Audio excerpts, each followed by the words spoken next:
नमस्कार, बहुत स्वागत है आपका टीवी 27 न्यूज के इस खास कार्यक्रम मुद्दे की बात में। मैं हूं आपके साथ योगेश पांडे।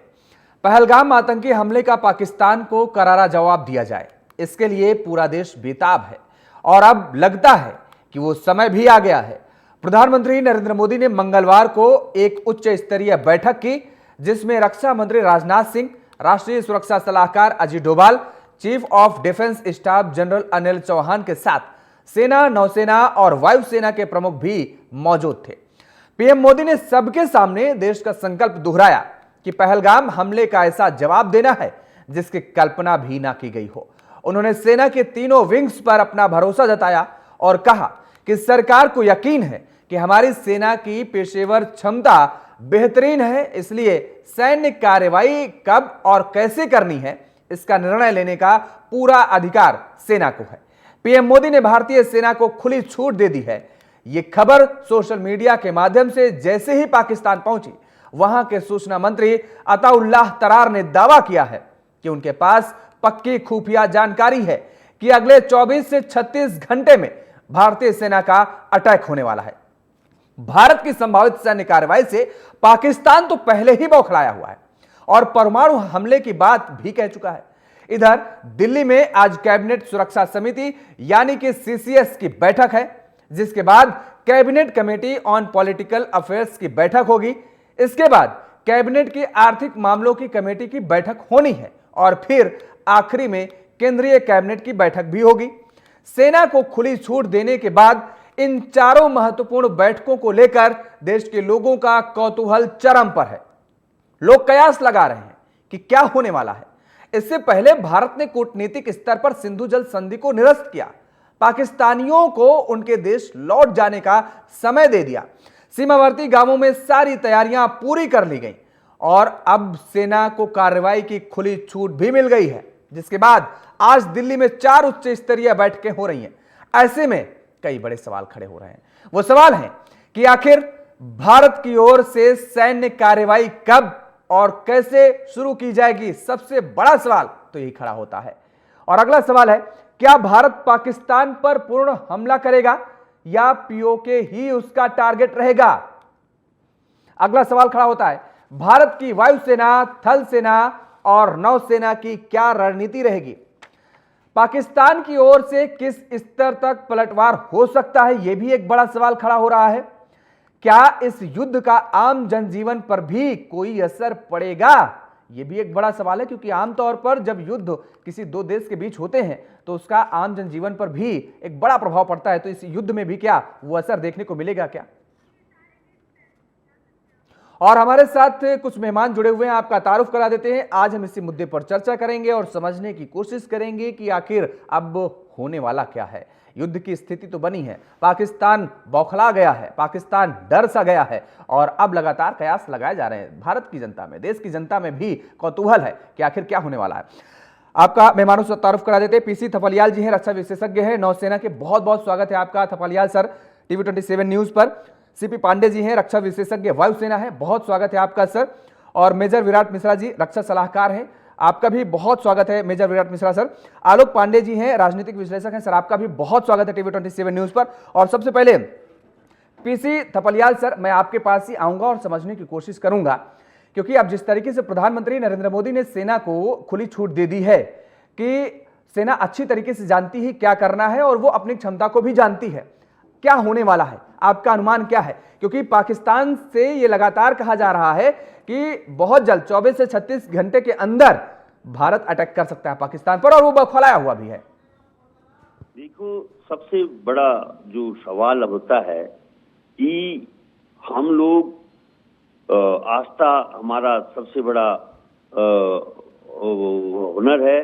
हम लोग हिंदू हैं और हमारा जो हिंदुत्व का सबसे बड़ा आस्था का केंद्र बद्रीनाथ, केदारनाथ यानी केदारखंड है। और केदारखंड से ही आते हैं माननीय national security adviser Ajit Doval and जो सीडीएस हैं, चीफ ऑफ डिफेंस स्टाफ हमारे अनिल चौहान साहब।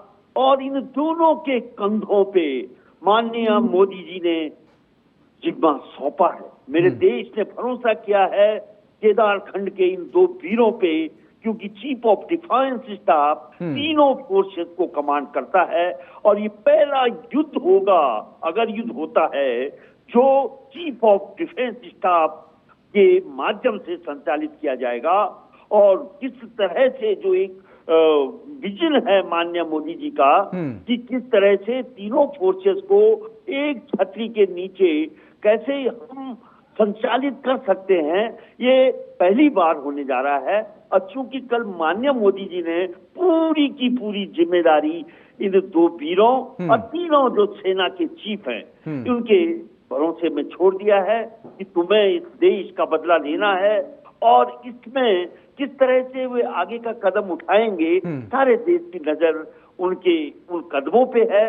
ऑफ कोर्स ये दीगर बात है कि अर्थव्यवस्था की जो स्थिति है उसको भी तोड़ रही है भारत सरकार। आपने बोला कि पीएससी जो है इस ऊपर यहाँ पे जो एक मीटिंग चल रही है, जो सिविल गवर्नेंस एक तोड़ रही है कि किस तरह से हम पूरा एक ताकत देंगे आर्थिक शक्ति के माध्यम से युद्ध को, कितने दिनों तक ये अर्थव्यवस्था हमारी अपने पांव में, मजबूत पांव में खड़ी रहेगी, सो दैट कि हम इस युद्ध को जीत सकें। क्योंकि ये युद्ध पाकिस्तान और हिंदुस्तान का जब भी युद्ध हुआ है, भारत ने हमेशा फतेह हासिल की है। और यहाँ पे जिस तरह के कारनामे पाकिस्तान निरंतर इस देश की धरती पे करता जा रहा है, वो चिंतनीय विषय है। और उसके लिए जनता इस समय आक्रोशित है, वो चाहती है कि देश इसका बदला ले। और इस बदले को किस तरह से आज इन दो वीरों के कंधों पे आ गया है, मैं बहुत बड़ी स्थिति है। देखिए, जब 71 की लड़ाई हुई थी उस समय भी स्वर्गीय इंदिरा गांधी ने जब फील्ड मार्शल को बुलाया था कि देखो हमें पाकिस्तान के साथ युद्ध करना है, तो उन्होंने भी, हम अगर इतिहास के पन्ने पलटोगे तो उन्होंने माननीय स्वर्गीय इंदिरा गांधी से कहा था कि हम इस समय प्रिपेयर्ड नहीं है, मुझे 6 महीना चाहिए युद्ध प्रिपरेशन का। हमें याद है। और 6 महीने बाद फील्ड मार्शल ने जब अटैक किया पाकिस्तान में, तो उस पाकिस्तान के 2 टुकड़े कर दिए।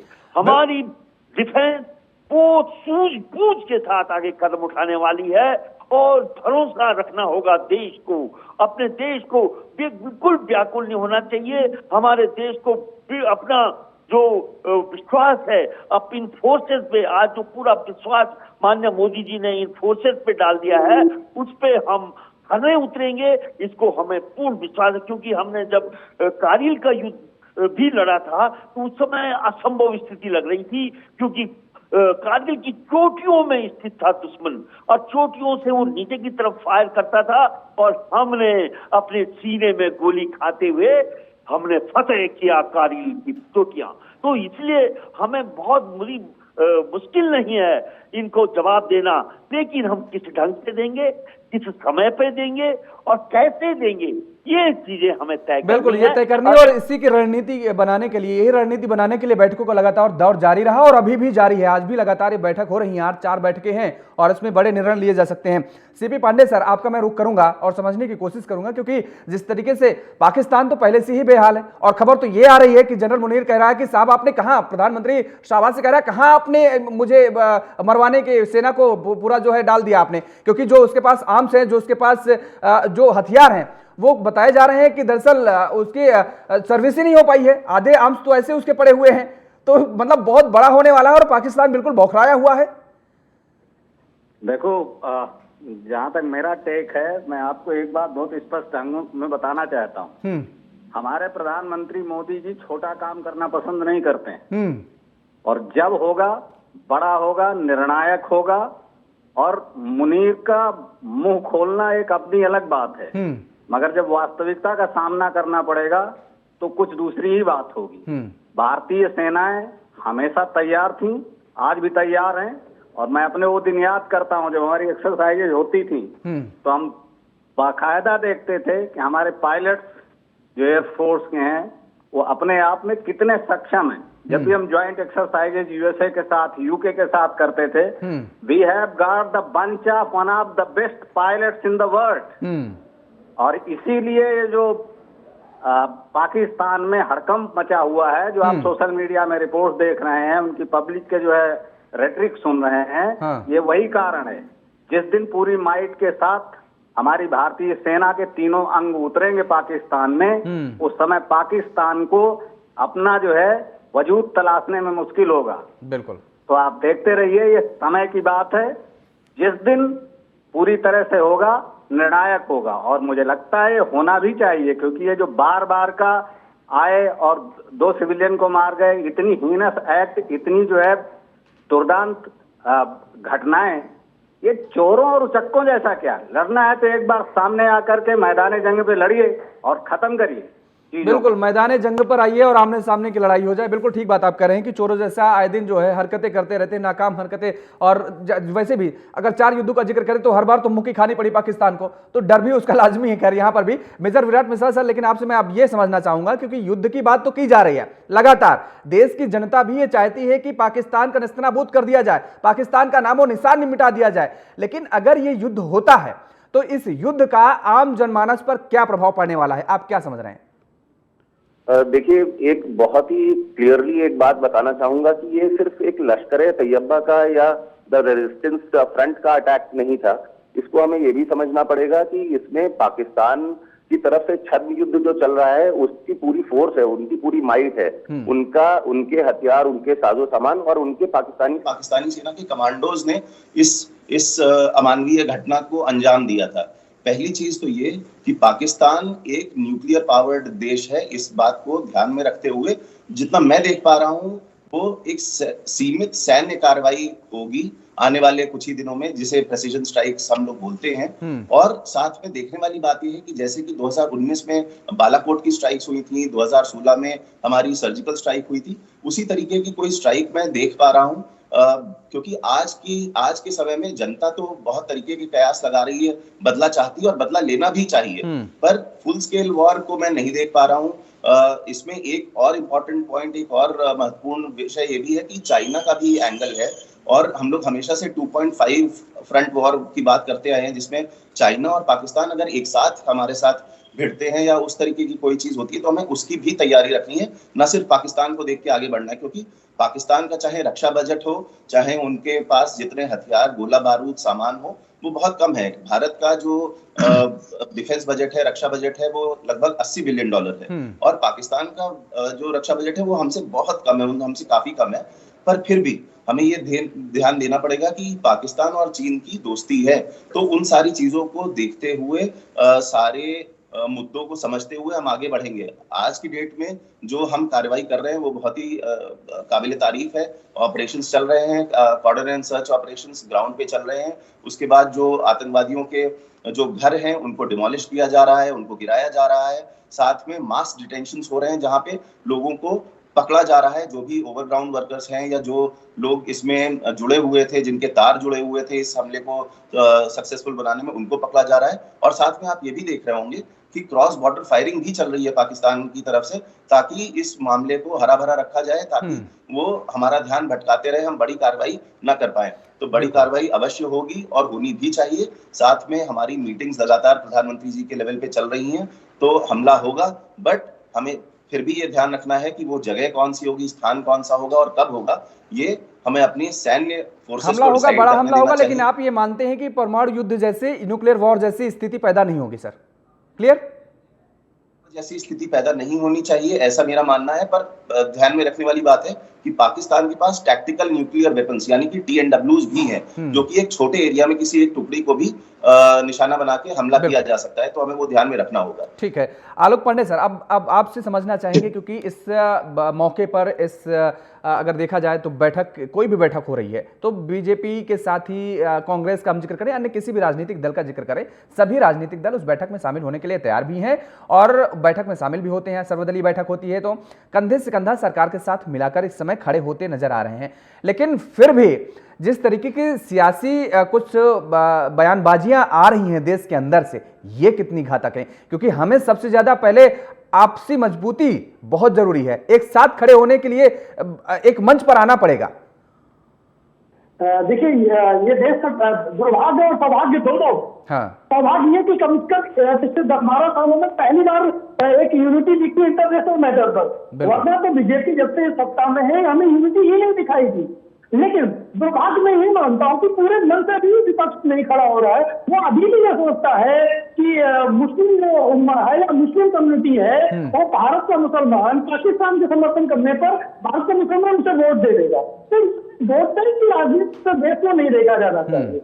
ये बात बिल्कुल समझना है कि देश है तो हम है, अगर देश नहीं तो हम कहाँ। जैसे जो मेजर व्यास जी ने कहा ये बहुत एक स्ट्रॉन्ग बात है, बहुत अच्छी बात लगी। हम लोग ये चाह रहे हैं कि जब जनता इमोशनल होती है तो युद्ध का उन्माद होता है, लेकिन युद्ध जो एक बार हम शुरू कर सकते हैं, रोकने की जो बात खत्म हो जाती है। ये राजनीति नहीं है, ये नेताओं के बयान बाजी नहीं है, ये युद्ध है। युद्ध में आपको तय करना होगा कि कितना लड़ना है, क्योंकि आपने अगर वो युद्ध यूं ही जनता की इच्छा, जनता की इमोशन में आपने युद्ध छोड़ दिया तो उसके कॉम्प्लिकेशन बहुत बड़े होते हैं। तो किस लेवल का युद्ध करना है, मेजर साहब इस बात से मैं सहमत हूँ कि मुझे लगता नहीं है कि बहुत फुल पे सवाल होगा। जब मोदी जी ने कहा कि सेना के ऊपर हम छोड़ देते हैं तो सेना डिसाइड करेगी कि टेररिस्ट के ऊपर हमला करना है। इससे अभी जो हमारे तीनों के लोग बैठे हुए हैं उनकी बातचीत से निष्कर्ष ये निकलता है कि सेना बहुत पिन पॉइंटेड हमला करेगी और टेररिस्ट पर हमला करेगी। पाकिस्तान पर हमला नहीं होगा, ये हमला टेररिस्ट पर होगा और ये पाकिस्तान के लोगों के लिए बड़ी अच्छी बात है। वरना कल रात में 2 बजे वहां का उनका एक मिनिस्टर प्रेस कॉन्फ्रेंस करता है कि भारत हमला कर देगा 24 से 36 घंटे के अंदर। तो पाकिस्तान का डर स्वाभाविक है, लेकिन अत्यधिक डरा हुआ इंसान या जानवर वो ज्यादा घातक हमला करता है। और पाकिस्तान के पास केवल एक ही विकल्प बचता है कि वो न्यूक्लियर वार की शुरुआत करे, जिससे कि दुनिया की वैश्विक शक्तियां दोनों को रोकने की कोशिश करे। तो ये बहुत कॉम्प्लिकेटेड चीजें हैं और इसीलिए आप देख रहे हैं कि हर तरह की प्रधानमंत्री जी मीटिंग ले रहे हैं, जिससे कि उसके इकोनॉमिक क्या प्रभाव होंगे, उसके पॉलिटिकल क्या प्रभाव होंगे, ये सारे प्रभाव देखने के बाद भारत एक कठोर कार्रवाई करने जा रहा है, इसमें कोई डाउट नहीं है। लेकिन इंटरनल मैटर पर अगर हम सब लोग एक रहें, सारे देश का विपक्ष एक रहे, मोदी जी की वो गायब वाली फोटो न लगाए, वो धर्म देख करके कोई बात विपक्ष न करे, तो भारत इस युद्ध को और ज्यादा आसानी से जीत लेगा। बिल्कुल, ये बड़ी बात आपने कही थपलियाल सर। अब जो इस चर्चा में अब तक निकल कर के बात सामने ये आई है वो ये कि दरअसल भारत एक बड़े घटना को अंजाम देने जा रहा है, पाकिस्तान पर बड़ा प्रहार करने जा रहा है, लेकिन न्यूक्लियर वॉर जैसी स्थिति पैदा नहीं होनी चाहिए। ये बात कही भी जा रही है और होगी भी नहीं, ऐसा कहा जा रहा है। अगर होगी तो आप भी जानते हैं परमाणु कोई पानी का भरा गुब्बारा तो है नहीं। ये जब आक्रमण होगा, ये अटैक होगा, तो आप नागासाकी को आज भी देखिए, वहां पर यह स्थिति है, आज भी वहां के लोग अपंग ही पैदा होते हैं। तो इसका जो नुकसान होगा केवल पाकिस्तान में देखने को नहीं मिलेगा। मुझे लगता है कि अगर लाहौर में गिरेगा, लाहौर में वॉर किया जाएगा, तो लाहौर से दिल्ली कितनी दूर, 450-500 किलोमीटर मुझे लगता है के आसपास। और अगर हम ये मानते हैं अब कश्मीर तो कश्मीर का भी एक बड़ा भूभाग, और कश्मीर केवल नहीं, यहां दिल्ली तक उसका इफेक्ट पड़ेगा। और ये जब वॉर शुरू होगा तो ये केवल पाकिस्तान को नुकसान नहीं पहुंचाएगा। कि जो मैं समझना चाह रहा था, रक्षा सलाहकार हमारे साथ जुड़े हुए हैं मेजर विराट मिश्रा जी, उन्होंने ये बात कही, तो उनसे यही बात मैं समझना चाह रहा था कि जितना बड़ा नुकसान पाकिस्तान का होगा उतना ही कहीं ना कहीं भारत का भी होगा। ऐसी स्थिति अगर पैदा होती न्यूक्लियर वार जैसी, तो देखिए जो न्यूक्लियर वार का अगर आप इतिहास के पन्ने पलटोगे, हाँ, तो जापान में जब हिरोशिमा में एटम बम गिराया गया था, तो उसकी जो इफेक्टिवनेस है ये डिपेंड करता है उसकी स्ट्रेंथ पे। और नॉर्मली ये कभी भी जो समझदार लीडरशिप होती है, आज रशिया लड़ रहा है यूक्रेन के साथ, लेकिन रशिया कभी भी नहीं सोचता कि वे एटॉमिक वारफेयर पे जाए। लेकिन अभी जब हम जो कुछ भी अभी तक डिस्कस कर रहे हैं, हम केवल कन्वेंशनल वार के बारे में डिस्कस कर रहे हैं। कन्वेंशनल जो ये नॉर्मल परंपरागत युद्ध होते रहे हैं, इससे हटकर भी आज युद्ध जा चुके हैं। हम एआई की बात नहीं कर रहे हैं, आर्टिफिशियल इंटेलिजेंस का जो वार है उसके बारे में कहीं भी डिस्कस नहीं किया जा रहा है। लेकिन हमारी डिफेंस फोर्सेस के जो रणनीतिकार हैं वे बायोलॉजिकल वार, केमिकल वारफेयर और तमाम जो अन्य वेपन्स यूज किए जाते हैं उसके बारे में भी हम अवेयर हैं, चिंतित हैं, और उसकी रणनीति पर हम अपना जो कार्यक्रम है वो तय करेंगे। लेकिन जिस तरह से इतना बड़ा मीडिया द्वारा हल्ला शोर मचाया जा रहा है, वो युद्ध में केवल एक साइकोलॉजिकल वार के लिए तो ठीक है, लेकिन अगर रणनीति हम पूरी तौर से बता देंगे इसमें, तो वो बहुत मतलब परमिसिबल नहीं है, वो इट इज नॉट परमिटेड। लेकिन जब हम देखते हैं कि किस तरह से इवन कोरोना जो फैला था विश्व में, वो भी तो एक बायोलॉजिकल और ऐसे बायोलॉजिकल बम गिराए जाते हैं। बायोलॉजिकल इस तरह से हमारे अम्युनिशन हमारे देश के अंदर इन्होंने पहुंचा दिए, तो ये वो बायोलॉजिकल जो सिस्टम है उसको भी तो बड़े आसानी से पहुंचा सकते हैं। वो इतना इजी होता है कि कहीं आप देखोगे तो दिल्ली पूरी महामारी से ग्रसित हो जाए या बंबई पूरी महामारी से ग्रसित हो जाए। तो इन चीजों का जो आजकल आधुनिक युद्ध लड़ा जाता है, उसमें कई फैक्टर देखे जाते हैं। केवल गोलाबारी और जो स्ट्रेंथ नहीं देखी जाती। और जो चाइना पीछे से खड़ा है, चाइना इस समय विश्व के शीर्ष पायदान पे है इन सब चीजों में। आज इवन अर्थव्यवस्था के मामले में भी जो युद्ध सुपर पावर अमेरिका का हो रहा है, उसको चीन लड़ रहा है। चीन पूरे, आज रशिया नहीं लड़ता हुआ नजर आ रहा। ठीक है। जिस तरह से ट्रंप ने वहां पे लगाया था कि साहब हम ये टैक्सेस लगाएंगे, तो उन्होंने उससे बड़े टैक्सेस लगा दिए। यानी चाइना का और अमेरिका का, और चाइना का जो हम पड़ोसी भारत है, वो किस तरह से पाकिस्तान को हमारी तरफ मोड़ेगा, किस तरह से पाकिस्तान को वो पीछे से बैकअप करेगा, किस तरह से उसका जो सैटेलाइट है उसका भयंकर हमारे सिर के ऊपर ऐसा पावरफुल सैटेलाइट है कि वो इस समय हमारे आर्मी के हर मूवमेंट को, एक एक कदम को देख रहा है, नाप रहा है। इन सब चीजों को हमें देखा नहीं कर सकते। हमारी रणनीति सूझबूझ के साथ होगी और ये निश्चित रूप से हम चाहेंगे कि पिन पॉइंट अटैक हो, जहां पे कि हम उनको ध्वस्त कर सके उन कैंपों को।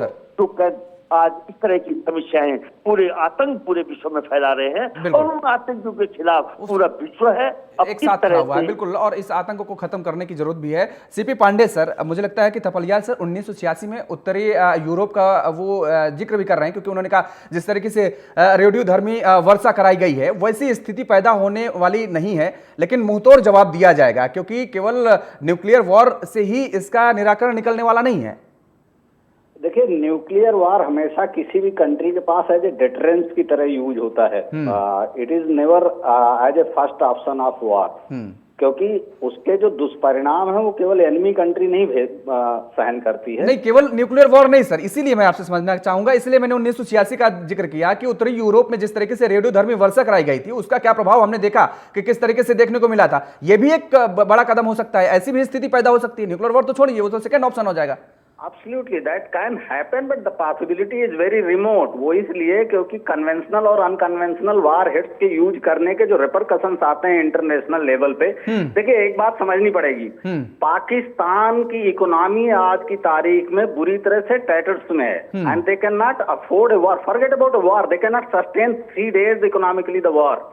जो अभी एक हमारे पैनल के मित्र कह रहे थे, पाकिस्तान की उछल कूद 2 तथ्यों पर आधारित है, एक चाइना की सपोर्ट पर और कुछ अरब वर्ल्ड की कंट्रीज जो मुस्लिम लीडर्स की कंट्रीज हैं उनकी जो है छिपी हुई सपोर्ट पे।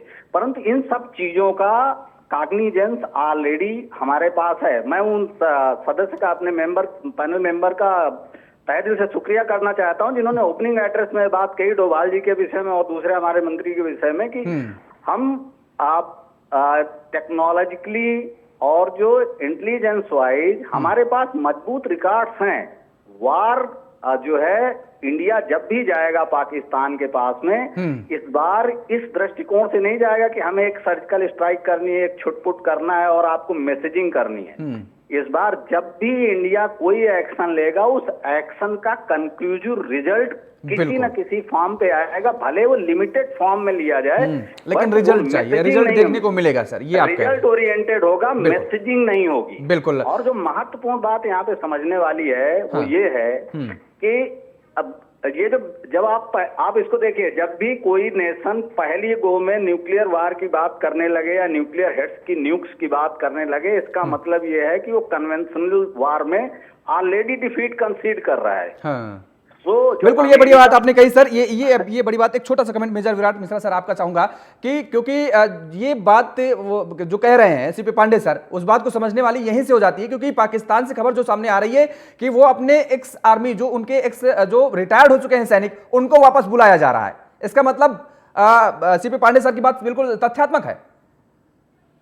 देखिए, एस्केलेशन का खतरा या इस पूरे कॉन्फ्लिक्ट के बढ़ जाने का खतरा तो बिल्कुल रियल है, ये रियल डेंजर है।